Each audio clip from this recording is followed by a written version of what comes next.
Velocity का कोई बताए मुझे formula. Velocity is equal displacement upon time. Displacement upon time. Displacement upon time. अच्छा ठीक है, वेलोसिटी क्या है, डिस्प्लेसमेंट अपॉन टाइम। तो एवरेज वेलोसिटी मतलब डिस्प्लेसमेंट कितना हुआ और उसका टाइम कितना। ओके, एक एग्जांपल से समझते हैं। एक एग्जांपल लेता हूँ, ठीक है। एग्जांपल मैंने लिया कि कोई पॉइंट ए है, ए और पॉइंट बी। यहां से मैं जा रहा हूँ ए पॉइंट से बी पॉइंट पे। ए पॉइंट से निकला, this is initial, I was at A point. Finally, I am at B point. ठीक है। और ये जो डिस्टेंस है, ये टोटल डिस्टेंस है डेल्टा एक्स। टोटल डिस्टेंस है डेल्टा एक्स, ठीक है।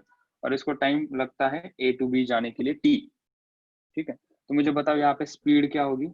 स्पीड क्या होगी यहाँ पे, डिस्टेंस कितना है यहाँ पे, delta x. Delta x by t. Delta x by t. और मुझे बताओ यहाँ पे वेलोसिटी क्या होगी, delta x by t. Delta x by t. Delta x by t. मतलब speed is equal to velocity हो सकता है क्या, तो हमने कहा हो सकता है। ये क्या, डेल्टा एक्स अपॉन टी आया, ठीक है। तो यहाँ पे हम नीचे एक नोट लिख सकते हैं। Note, in 1D motion if particle is moving only in forward direction, अगर पार्टिकल सिर्फ फॉरवर्ड डायरेक्शन में मूव हो रहा है, then speed is equals to velocity. So बहुत बार हमें ये केस मिलेगा। यहाँ से एक इंपॉर्टेंट पॉइंट मिलता है। क्या मिला हमें पॉइंट, क्या होता है फॉरवर्ड डायरेक्शन, ए पॉइंट से मैं बी पॉइंट पे निकला, ठीक है। तो यहाँ पे मैं सीधा चल रहा हूँ, पीछे नहीं आ रहा, मैं रिवर्स नहीं आ रहा हूँ। तो यहाँ पे distance is equals to displacement है, hence speed is equals to velocity. दूसरे एग्जांपल से ये क्लियरिटी आ जाएगी। Let's take the second example. Sir जब डिस्टेंस एंड डिस्प्लेसमेंट इक्वल हो तभी ये इक्वल होगा ना। तभी इक्वल होगा, यही सेकंड एग्जांपल से मैं बताना चाहता हूँ कि अगर मैं ए पॉइंट पे हूँ, मैं गया अभी यहाँ पे, तो मैं ए टू बी गया और बी से मैंने टर्न लिया और मैं आया अभी सी पे, ठीक है। और मैंने यहाँ पे लिखा ए टू सी। ए टू सी ये टोटल जो लेंथ है, टोटल जो डिस्टेंस है वो है डेल्टा एल। और ए टू सी ये जो डिस्प्लेसमेंट है ये है डेल्टा एक्स। Okay right. तो हमें यहाँ पे बताना है कि टोटल स्पीड, एवरेज स्पीड और एवरेज वेलोसिटी। स्पीड क्या होगी यहाँ पे, स्पीड क्या होगी, टोटल डिस्टेंस कहाँ से कहाँ तक चाहिए हमें, हम इसको थोड़ा स्पेसिफाई कर लेते हैं। हम कहेंगे speed A to C, A to C चाहिए, it will be delta l upon delta t, delta l upon delta t, ठीक है। इसको T1 कर लेते हैं। और यहाँ पे हमारी होगी वेलोसिटी, वेलोसिटी ए टू सी, वो कितनी होगी, वो होगी delta x upon delta T2। तो यहाँ पे स्पीड और वेलोसिटी अलग अलग आई, क्योंकि हमने स्पीड में क्या लेना है, actual distance covered. Actual distance covered distance हमने माना कि लेट्स से कि वो है डेल्टा एल, और ये कवर करने के लिए जो टाइम लगता है वो है डेल्टा T1। हमने देखा फिर वेलोसिटी हमें फाइंड आउट अगर करना है तो हमें शॉर्टेस्ट डिस्टेंस ए टू सी का चाहिए, और वो मैंने ऑलरेडी गिवन कर दिया, वो कितना है, डेल्टा एक्स। हम एक जनरल एग्जांपल ले रहे हैं, डेल्टा एक्स के ऊपर इतना तुम गंभीर मत हो जाओ कि डेल्टा एक्स क्या है, वो वैल्यू होगी। So delta x upon A to C जाने के लिए जितना टाइम लगता है दैट इज डेल्टा T2। तो यहाँ पे वेलोसिटी का डायरेक्शन क्या होगा, ए टू सी। स्पीड का डायरेक्शन क्या होगा, वो क्वेश्चन ही गलत है, स्पीड को कोई डायरेक्शन नहीं होता है, speed is a scalar quantity. चलो इतना लिख लो, फिर आगे हमारे पास बहुत अच्छे एग्जांपल्स हमें आज करने। तो हेडिंग दे दो स्पीड एंड वेलोसिटी। मैं इतना जूम कर देता हूँ, फटाफट से लिखेंगे with least amount of time, ताकि हम क्वालिटी टाइम स्पेंड कर पाए पर लेक्चर।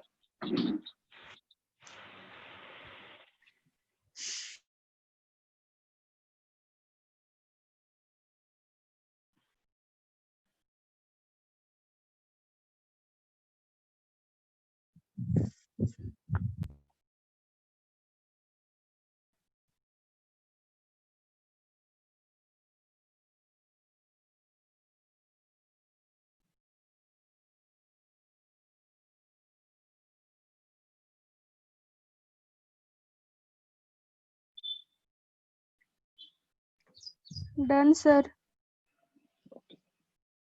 थोड़ा नीचे ले लूं क्या, यहाँ से लिखो अभी।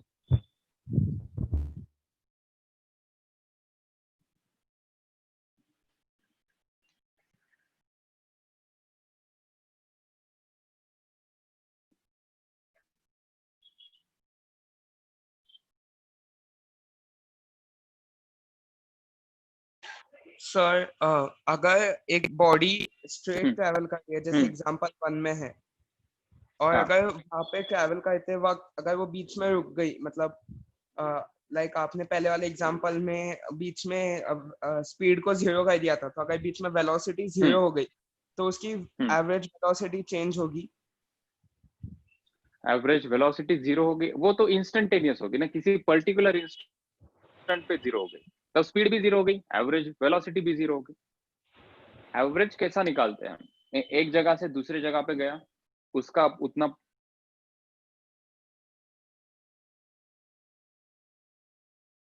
एवरेज उतनी वेलोसिटी मैंने निकाली, किसी जगह पे मैं रुक गया, तब मेरी वेलोसिटी होगी 0, लेकिन टाइम अभी भी चल रहा है, टाइम अभी भी चल रहा है।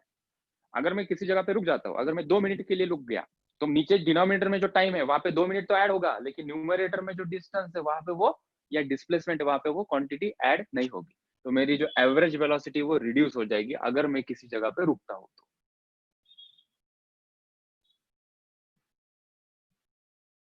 सर तो अगर average velocity 80 kilometre per hour है इन अ पर्टिकुलर डायरेक्शन, तो ऐसा हो सकता है कि बीच में वो कार की वेलोसिटी 0 हो गई या कम या ज्यादा हो गई। हाँ हो सकता है ना, क्यों नहीं हो सकता, वही तो एग्जांपल हमने देखा ना। एवरेज में तुम्हारी वेलोसिटी, एवरेज में तुम्हारी स्पीड भी कम हो सकती है, स्पीड ज्यादा भी हो सकती है।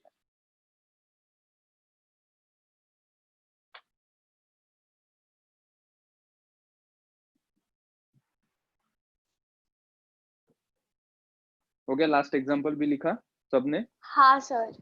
हाँ सर। चलो फिर आगे चलते हैं। ओके, हम बेसिक एग्जांपल करते हैं। अभी हम यहाँ से क्या करेंगे, हम जो जो एग्जांपल्स हमें मिलेंगे उसको हम अभी कैटेगराइज कर लेंगे, P1, P2, P3। P1 मतलब बेसिक एग्जांपल्स है, बहुत formula based, single formula based हम एग्जांपल जो होंगे उसको अभी से नाम देंगे P1। जो थोड़े फॉर्मूला प्लस थोड़ा लॉजिक लगाना पड़ेगा उस एग्जांपल को हम कहेंगे P2। और जो एग्जांपल सबसे डिफिकल्ट होंगे, जो हमारे लिए सबसे नया कॉन्सेप्ट होगा, उसको हम कहेंगे P3। तो अभी हम P1 टाइप के एग्जांपल्स करेंगे, और यहाँ पे P1 टाइप के एग्जांपल्स में सिर्फ 2 फॉर्मूला यूज होंगे। ये तो स्पीड वाला जो हमने यहाँ पे लिखा है ये, और ये वेलोसिटी वाला, जो वेलोसिटी पूछेंगे तो ये, स्पीड पूछेंगे तो ये। So using only this 2 formula किस प्रकार से क्वेश्चन एग्जामिनेशन में पूछते हैं। सो ऐसा है कि P1 टाइप के एग्जांपल्स भी नीट और JEE में आ चुके हैं। तो लेट्स सी कि P1 टाइप के एग्जांपल्स क्या है। Clear this?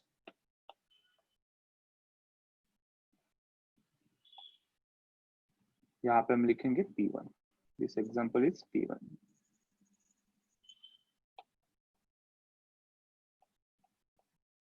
इजी एग्जांपल्स, मतलब हमें डिस्टिंग्विश करना आसान हो जाएगा। एग्जांपल 1। अभी दूसरा लेते हैं, औरंगाबाद काफी हो चुका, अभी लेते हैं मुंबई। मुंबई से मैं चल रहा हूँ, जयपुर तक जा रहा हूँ मैं। जयपुर काफी दूर हो जाएगा, क्या कर लेते हैं, यहाँ पे सूरत ले लेते हैं, गुजरात में जाते हैं। So we started from Mumbai and towards the Surat. ठीक है, मान लेते कि वो है किलोमीटर 135 किलोमीटर, इतना कम तो है नहीं, लेकिन मान लो अभी 135 किलोमीटर डिस्टेंस है। और यहाँ पे मेरी एवरेज, क्वेश्चन लैंग्वेज में दिया होगा, इंग्लिश में, काफी बड़ा होगा, वो हम टाइम रिड्यूस करेंगे तो मैं उसका पूरा जिस्ट निकाल के देता हूँ कि क्या इंफॉर्मेशन दी है। एवरेज स्पीड यहाँ पे दी है उसकी है 45 किलोमीटर पर आवर। मुंबई से चल रही हमारी गाड़ी है, वो जिसकी एवरेज स्पीड है 45 किलोमीटर पर आवर, ठीक है। और वो जो टाइम है, time it is consuming 3.20 hour, 3 घंटा 20 मिनट वो टाइम ले रहा है, ठीक है। और पूछा है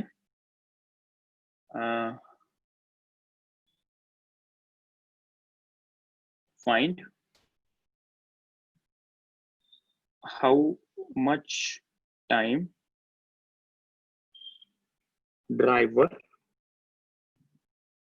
can spend maximum for lunch। बीच में कहीं ढाबे पे रुक गया, वो उसको भूख लगी, उसको 135 किलोमीटर कवर करने हैं और उसकी एवरेज स्पीड है 45 किलोमीटर पर आवर, और वो 3 घंटा 20 मिनट में ये डिस्टेंस तय करता है। 3 घंटा 20 मिनट में उसको ये डिस्टेंस तय करना है। तो हमें पूछा है कि ड्राइवर बीच में कितना समय ले सकता है खाना खाने के लिए, मतलब वो सर, खाना भी खा ले और वो 3.20 आवर में 135 किलोमीटर का डिस्टेंस भी कवर कर ले। तो लेट से कितने लोग कर पाते हैं ये? 20 minutes। 20 मिनट्स। एक आंसर आया है 20 मिनट्स। सब लोग ट्राई करो, कौन कितना हद तक दिमाग लगा सकता है, मुझे देखना है।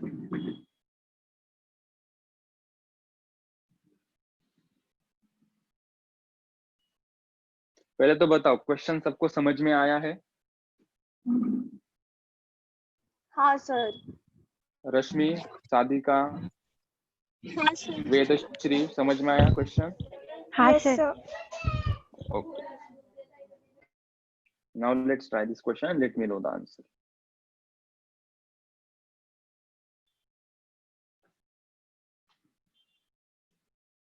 एक ही फॉर्मूला यूज करना है, अभी मैंने बताया P1 टाइप का प्रॉब्लम है, speed average speed is equal to total distance upon time, और छोटा सा लॉजिक लगाना है।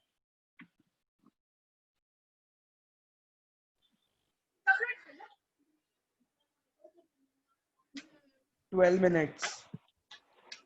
तो एक आया 12 मिनट्स, एक आया 20 मिनट्स। सर जो टाइम गिवन है वो 3.20 है ना, मतलब 3.2 आवर्स, ऐसा नहीं है ना 3 आवर्स 20 मिनट्स? वैसा ही है ना, 3 आवर 20 मिनट। 3.20 आवर का मीनिंग क्या है? 3 आवर 20 मिनट्स।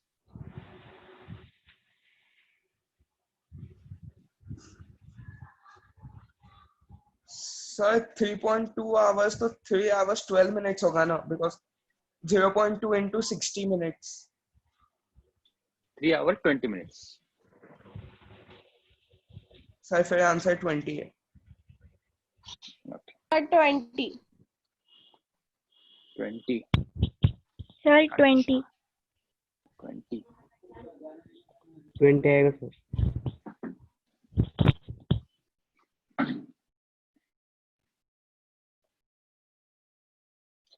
चलो देखते हैं क्या किया हमने इसके अंदर।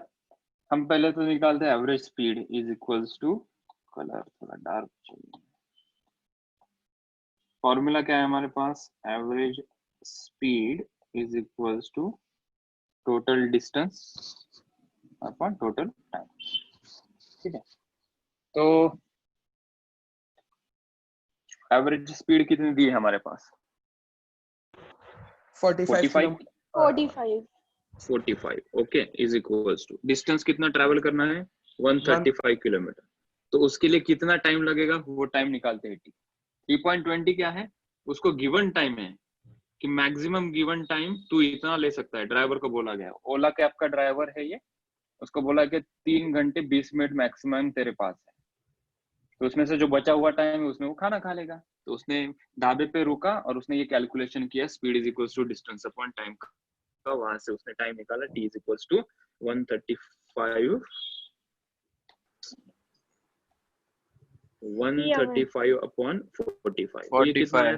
3 आवर। 3 आवर। तो ड्राइवर को पता चला कि मुझे 3 घंटे लगते हैं ये जो 135 किलोमीटर का रास्ता नापने के लिए, और उसको गिवन टाइम कितना है, ओला कैब ने कितना टाइम दिया है उसको? 3.20। सो ही हैज अवेलेबल टाइम कितना है? अवेलेबल एक्स्ट्रा टाइम हमारे ड्राइवर काका के पास कितना आया? ये 3.20 minus 3, that is 20 minute. 3.20 our का मीनिंग सबको आया समझ में? क्या होता है? It is 3 hour and 20 minutes। ठीक है, तो ड्राइवर के पास बहुत 20 मिनट का टाइम है। ही कैन हैव लंच, थोड़ी सी झप्पी भी मार ले सकता है अगर उसको नींद आ रही है। 20 मिनट काफी होगा उसके लिए। ठीक है, क्वेश्चन ऑफ बढ़े। सर बट 3.20 माइनस 3 0.2 आता है। 0.2 आवर्स मतलब 0.2 into 60 मिनट्स। तो वो वैसे तो 12 मिनट्स आंसर आना चाहिए। अरे बेटा, ये जो है 20 ये आवर नहीं है, ये already it is in minute. ये देख, ये 3 आवर के बाद जो होता है ना, it is already in minute. उसको डिवाइडेड बाय 60 मत कर, और it is already in minute. 3.20 hour point के बाद जो कुछ आएगा that is we indicate in minute. इसको रीड ऐसा करते हैं कि 3 hour and 20 minute। So already it is in minute, उसको और मिनट में क्यों कर रहा है? समझा क्या लोकेश? हाँ सर। ठीक है, चलो एग्जाम्पल 2 यहाँ पे दिया है। एक बस है, ठीक है, वी हैव अ बस।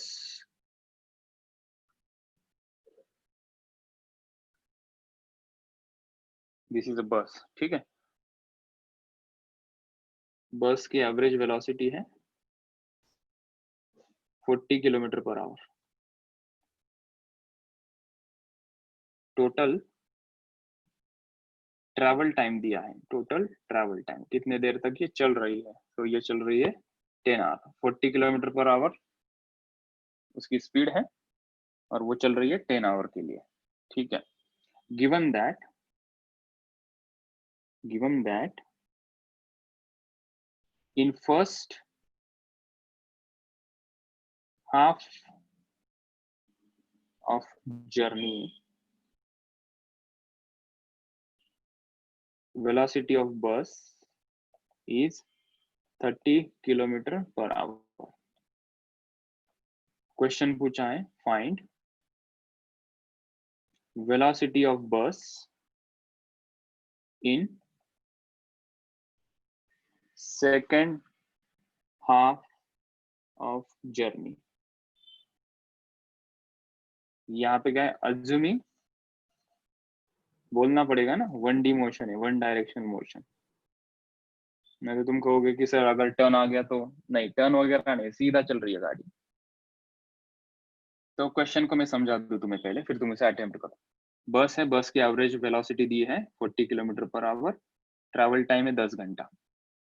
और बताया कि पहले हाफ में, ये जो टोटल जर्नी है, टोटल जर्नी के फर्स्ट हाफ में बस की स्पीड होती है 30 किलोमीटर पर आवर, और सेकंड हाफ में उसकी स्पीड कितनी होगी ये बोला है। What is the speed in the second half of the journey? कैसे दिमाग लगाते हो, लेट्स सी। 3 मिनट का वक्त।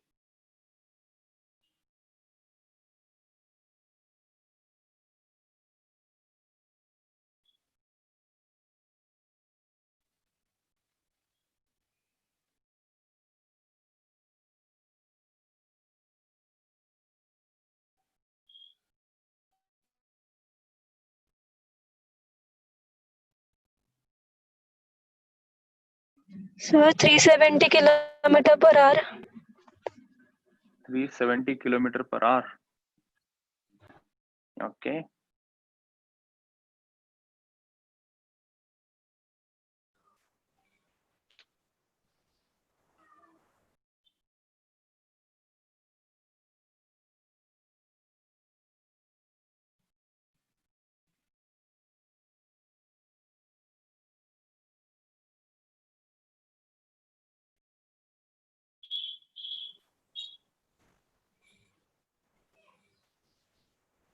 और किसी का आंसर?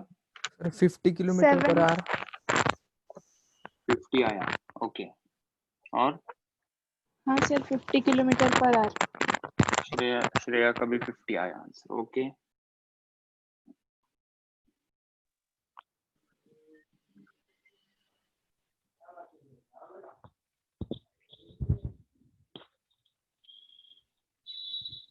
वेदश्री तुझं काय आन्सर? सर 70.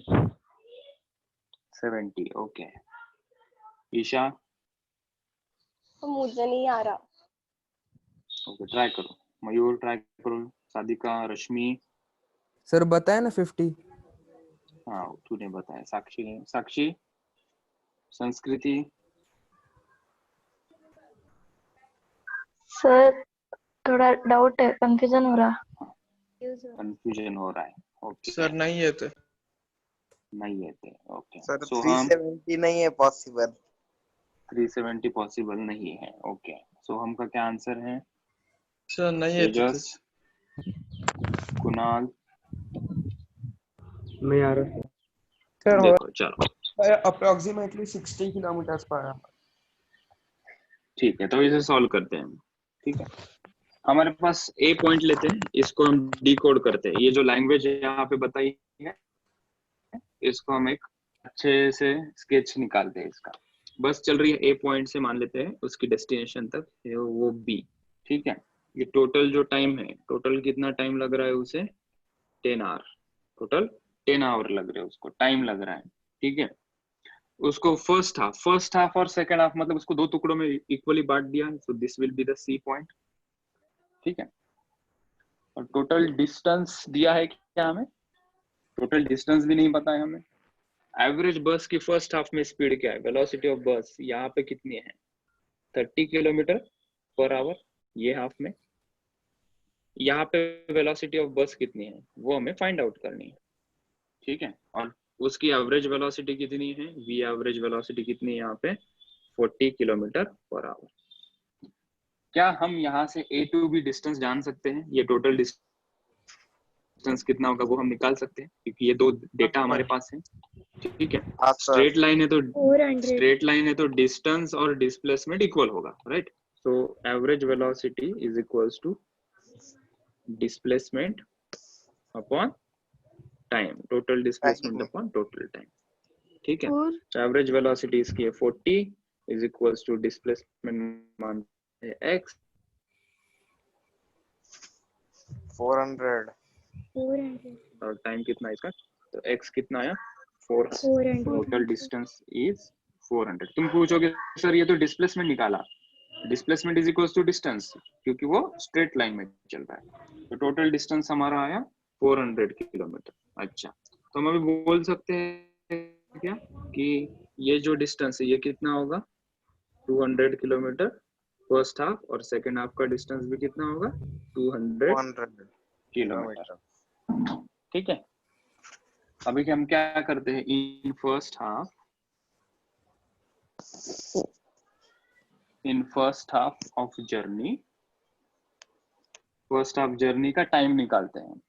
ठीक है, टाइम क्या होगा? Time is displacement upon velocity. Displacement कितना है? ये A to C, right? Upon velocity is velocity from A to C. So this is 200 divided by कितनी थी ये? 30. So which is 20/3 r. वो फ्रैक्शन में रखते हैं उसे. फाइनली हम उसे, चलो फ्रैक्शन में तो कितना आएगा वो? 6.66 r. 6 घंटा लगते हैं उसको. 200 किलोमीटर कवर करने को कितना टाइम लगा? 6 घंटा लग गया. ठीक है, अभी फॉर द सेकेंड हाफ अभी टोटल टाइम कितना है? 10 आवर. 10 आवर में से 6.66 आवर किसको लग रहे हैं? ए टू सी. तो सी टू बी को कितने लगेंगे? 10 माइनस 3.34. सो हाँ for sir. 3. Second half of journey T2 time will be equal to 10 hour minus 6.66 hour. कितना आ जाएगा वो? 3.34. 3.34 hour. इतना टाइम उसे लग रहा है. तो मुझे टाइम मिल गया. तो मुझे टाइम, अगर ये मतलब कैसा है सर वो वो किसने रूप 0 या 66 है वहां पर ऊपर. 6.66. जैसे हम वो रूबिक्स क्यूब खेलते हैं ना, एक पहेली सॉल्व हो गई तो दूसरी सॉल्व होती है, दूसरी हुई तो तीसरी सॉल्व होती है. हाँ. उस प्रकार से हमने किया. अभी क्या करना है हमें निकालना है वेलोसिटी ऑफ बस.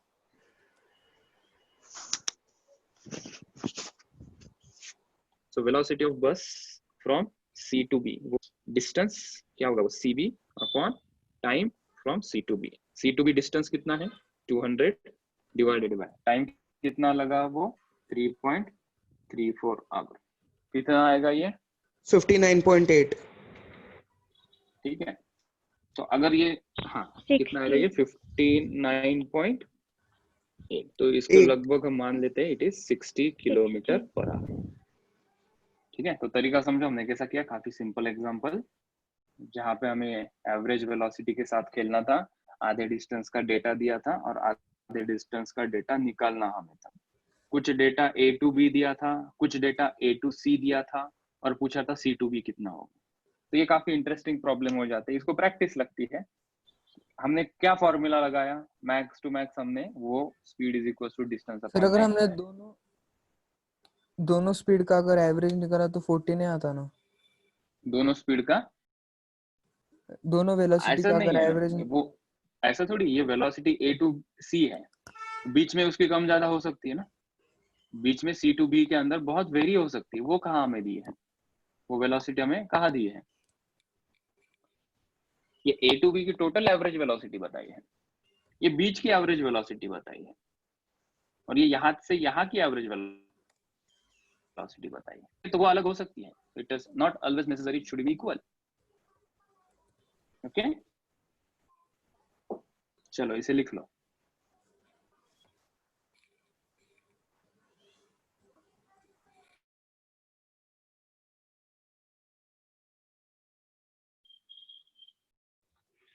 सर अगर एक पॉइंट से दूसरे पॉइंट तक दो बॉडीज ट्रैवल कर रही है और एक बॉडी डिस्प्लेसमेंट के थ्रू ट्रैवल कर रही है और एक बॉडी डिस्टेंस के थ्रू, मतलब अलग अलग डायरेक्शन में, तो उनका टाइम इक्वल रहेगा?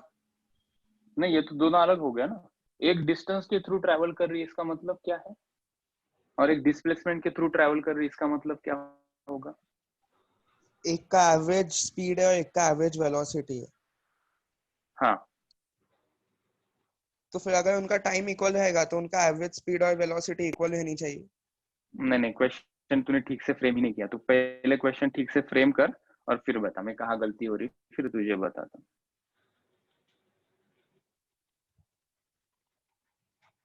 सर अगर ए पॉइंट से बी पॉइंट दो बॉडीज जा रही है और एक बॉडी अपना डायरेक्शन चेंज करते करते जा रही है और दूसरी बॉडी स्ट्रेट जा रही है, मतलब डिस्प्लेसमेंट के थ्रू, अगर दोनों सेम टाइम पे पहुंचते बी पे, तो फिर उनका एवरेज स्पीड और एवरेज वेलोसिटी इक्वल है क्या? नहीं, नॉट नेसेसरी, क्योंकि तू उसको टर्न लेते लेते जा रहा है, मतलब तू ज्यादा डिस्टेंस कवर कर रहा है, तो तेरी हाँ सर, एवरेज जो स्पीड होगी वो ज्यादा रखनी पड़ेगी, की स्पीड कम रहेगी। डिस्प्लेसमेंट की स्पीड कम है, और वो जो डिस्टेंस वाले की जो स्पीड है, मतलब जो एक्चुअल पाथ पे जा रहा है, उसको थोड़ा जोर से जाना पड़ेगा ना, क्योंकि उसको ज्यादा डिस्टेंस कवर करना है, तो यहाँ पे तो एवरेज उसकी स्पीड स्पीड वही ज्यादा है। होगी अगर उसको इक्वल टाइम में चलना है तो। हाँ सर, समझा। तो ठीक है, तूने जो क्वेश्चन पूछा है तूने ऐसा पूछना चाहिए था कि एक particle A to B straight line में चल रहा है और एक पार्टिकल थोड़ा दूसरा डिफरेंट कर्व पाथ लेके चल रहा है, और इन दोनों का, अगर इन दोनों को सेम टाइम पे एक जगह पे पहुंचना है, तो उन दोनों की एवरेज स्पीड सेम होगी या नहीं, राइट? हाँ सर। नहीं होगी, क्योंकि जो सेकंड पार्टिकल है जो कर्व पाथ लेके चल रहा है उसको ज्यादा डिस्टेंस कवर करना है और इक्वल टाइम में, ज्यादा डिस्टेंस कवर करना है इक्वल टाइम में, तो उसको स्पीड बढ़ानी पड़ेगी खुद।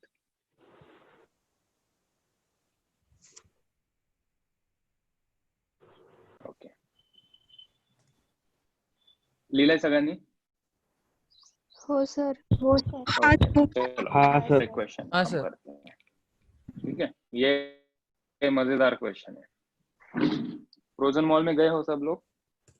हाँ सर। हाँ सर। अच्छा, हम फ्रोजन मॉल में आ गए सब लोग।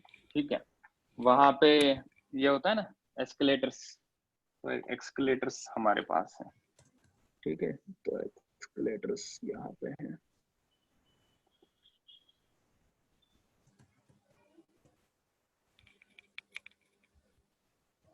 उसके ऊपर ये स्टेप्स, चढ़ने के लिए। बेल्ट है, अपने आप चलता है ना ये।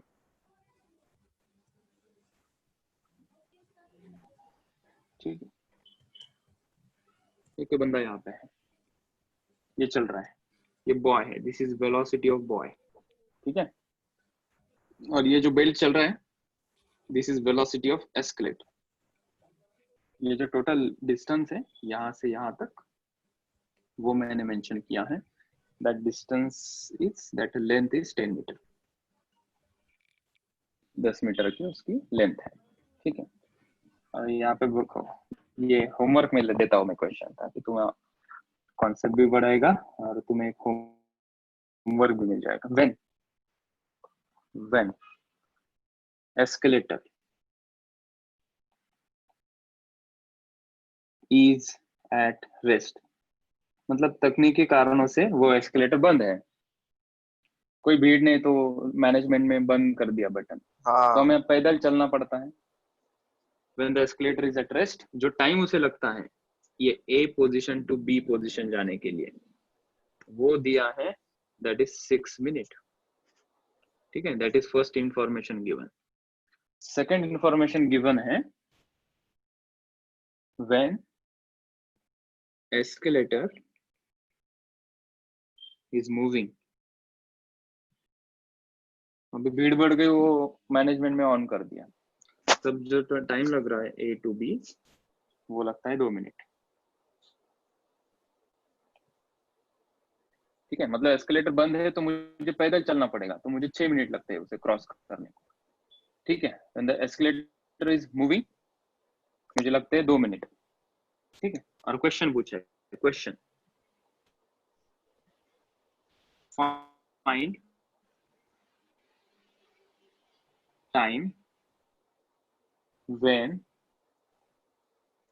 Boy is at rest on, when the escalator is moving, and यहाँ पे लिख लो boy is moving, boy is covering the distance. ठीक है, एस्केलेटर भी चल रही है, जो सेकंड सिचुएशन है, एस्केलेटर भी चल रही है और बॉय भी चल रहा है। ठीक है, तो ये भी आगे आगे चल रहा है और एस्केलेटर भी आगे आगे चल रहा है, तो उसको कितना टाइम लग रहा है? 2 मिनट्स लग रहे हैं। ठीक है, जब एस्केलेटर रेस्ट पे सिर्फ बॉय चल रहा है तो कितने मिनट लग रहे हैं उसको? 6 मिनट लग रहे हैं। ठीक है, find the time when the boy is at rest, मतलब बॉय चलना रुक गया है, ऐसी सिचुएशन की लेट से कि बॉय चल नहीं रहा है, एस्केलेटर उसको लेके जा रही है ऊपर, तब कितना टाइम लगेगा? Find the time when the boy is at rest on a moving escalator. When the escalator is at rest, मतलब यहाँ पे VE क्या होगी? 0, ये हिंट दे रहा हूँ मैं तुम्हें। When the escalator is moving and boy is moving, मतलब VE भी 0 नहीं है और velocity of boy is also not 0. ठीक है, find the time when the boy is at rest, मतलब velocity of boy जब 0 होगी हाँ तब सर, टाइम हमें निकालना है। सबको आया क्वेश्चन समझ में? सर हाँ एक बार सर, और सम ठीक है, लोकेश तुझे क्या समझ में आया क्वेश्चन में, बताएगा मुझे? सर एक एस्केलेटर रेस्ट पे है और एक बॉय चढ़ है, तो उसको चल रहा है, 6 मिनट लगते हैं पूरा कवर करने A to B। 6 मिनट लगते हैं, मतलब वो खुद होके चल रहा है तो 6 6 मिनट मिनट लग रहे हैं। हाँ, और फिर बाद में जब कोई और फोर्स उस पे एक्ट करता है, मतलब एस्केलेटर जब मूव होता है तो उसको 2 मिनट लगते हैं। एस्केलेटर तो भी चल रहा है और वो भी साथ में चल रहा है, वो रुका हुआ नहीं है। सेकंड सिचुएशन में क्या है, एस्केलेटर भी चल रही है और बॉय भी चल रहा है, तब उसे कितना मिनट लग रहे हैं? 2 मिनट लग रहे हैं। और फिर ईशा क्या पूछा है हमें, कौन सी सिचुएशन और फिर हमें पूछा है कि बॉय की वेलोसिटी क्या। का टाइम पूछा है ईशा? हाँ सर। बोलो। जब बॉय रुका हुआ है और सिर्फ एस्केलेटर चल रही है, तब कितना टाइम लगेगा उसको ए से बी जाने के लिए? हाँ। तो पहले सिचुएशन में ये जो बेल्ट है, बेल्ट रुका हुआ है और सिर्फ ये बच्चा चल रहा है, टक टक टक टक टक टक पैदल चल रहा है, तो कितना टाइम लगा उसे? 6 मिनट। दूसरे सिचुएशन में एस्केलेटर भी चल रही है, बच्चा भी चल रहा है, टक टक टक टक टक टक टक टक।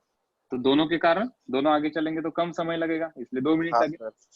तीसरे सिचुएशन में हमने क्या किया कि अभी बॉय नहीं चलेगा, सिर्फ एस्केलेटर चलेगी, तब कितना टाइम लगेगा ए टू बी जाने के लिए। सर तो 4 इसको मिनट्स। सोचो, दिमाग लगाओ और मुझे आंसर देना कल के लेक्चर में, ठीक है। सर तो कल क्लास 11:30 बजे होगी। जिन्होंने एग्जाम दी है उनका पेपर डिस्कशन होगा, जिन्होंने पेपर दिया है कल उसके सर पर मार्क्स और हमारा उसका बायो का डिस्कशन। क्लास, सर बायो का क्लास रहता है। बायो का क्लास है क्या? तो 1:30 पे डिस्कस कर लेंगे लेक्चर के बाद, अच्छा ठीक है। ठीक है, क्योंकि हमारा एक दिन वेस्ट चला जाता है ना डिस्कशन में, एक दिन गाड़ी रुक जाती है हमारी। तो हम क्या हाँ करेंगे, सर। अभी से क्या करेंगे, हम लेक्चर के बाद पेपर का डिस्कशन करेंगे। So on every Monday we will have some extra class. 12:30 से ऐसा मान लो कि 2:30 बजे तक क्लास सर रहेगी। नहीं तो आंसर की भेज दो, जो नहीं आया वो पूछ लेंगे। हाँ ना, वैसा ही करूंगा मैं। अभी आज आंसर की भेज दूंगा, इसकी आंसर की नहीं होगी ना, इसको मुझे ही बताना पड़ेगा क्योंकि एमसीक्यू हाँ नहीं था। सर ना बराबर। एक्सप्लेनेशन के साथ भेज दो। हाँ ठीक है, तो कल हम एक्स्ट्रा क्लास लेंगे तो थोड़ा प्रिपेयर रहना। 1:30 के आगे भी मैं एक्सटेंड करूंगा क्लास। रेगुलर 12:30 को हम काइनेमेटिक्स डिस्कस करेंगे और 1:30 से आगे हम पेपर का डिस्कशन करेंगे, ठीक है। और जो इंटीग्रेशन डिफरेंशिएशन जिनका मिस हुआ है, इंटीग्रेशन डिफरेंशिएशन एंड वेक्टर, तो ये टॉपिक में इसका बहुत कनेक्शन है। तो जैसे जैसे ये टॉपिक में जहां जहां डिफरेंशिएशन, इंटीग्रेशन और वेक्टर हमें मिलेगा, मैं वही के वही तुम्हें एक्सप्लेन कर दूंगा, ठीक है। मतलब अलग से तुम्हें पढ़ने की भी जरूरत नहीं पड़ेगी, और जो रेगुलर के बच्चे हैं उनको भी थोड़ा और समझ में आएगा जिनको डाउट है, ठीक है। चलो फिर हम कल मिलते हैं 12:30 बजे। तब तक के लिए bye bye, take care. Bye sir. Bye sir. Bye sir. Bye bye, day bye sir. Bye, good day sir. Good day, bye bye sir. Bye bye bye sir. Bye sir. Bye.